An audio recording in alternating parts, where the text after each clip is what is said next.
ازيكم عاملين ايه؟ يا رب تكونوا بخير. النهارده ان شاء الله نعمل مع بعض المكرونه بالوايت صوص وبانيه مشوي. المكرونه بالوايت صوص هي فكره مثلا زي البشاميل كده، بس بتكون اخف شويه. اول حاجه هنسلق المكرونه.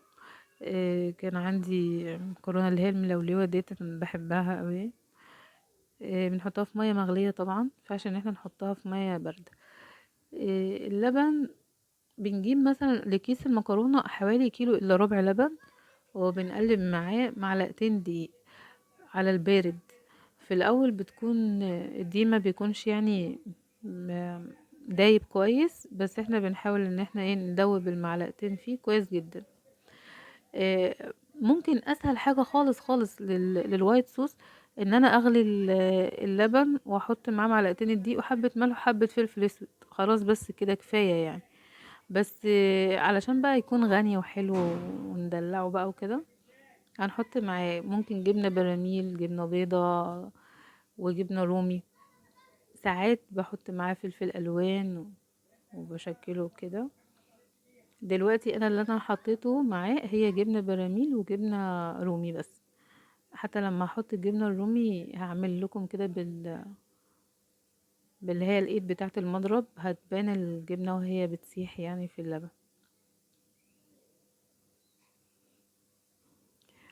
وبس كده يعني، موضوع سهل خالص طبعا. عشان بس اللون بتاع اللبن يدي سيكة كده حاجة، حطيت فيها معلقة فلفل احمر. بصوا الجبنة الرومي هي، انا قصدي بقى كده، هي لما بتسيح بتدي اول اصلا طعم جميل و...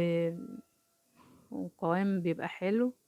انا حسيت بعد كده ان إن القوام بتاع اللبن او الصوص بقى الوايت صوص دوت، ان هو بقى ايه، تقيل شوية. فزودته حبة لبن، يعني معلقتين الدقيق كانوا كبار مني، فزودته شوية لبن كمان. بس ديت المكرونة بعد ما اتسلقت.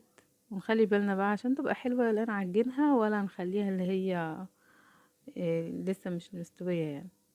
بس هنقلبها مع الوايت صوص. مش باين قوي في التصوير، لكن هي الطعم بتاعها كان رائع. مش قادرة اقول لكم ما شاء الله اللهم بارك كانت جميلة ازاي. البانيه المشوي بقى دوت، هو احنا حطينا البانيه في الخلطة بتاعته تحت الشواية في الفرن. الوش ده استوى، قلبناه على الوش التاني، طلع بالجمال ده. بس كده. الف هنا وشفا على قلوبكم، وياريت تتابعوني في مطبخ دودي. بحبكم.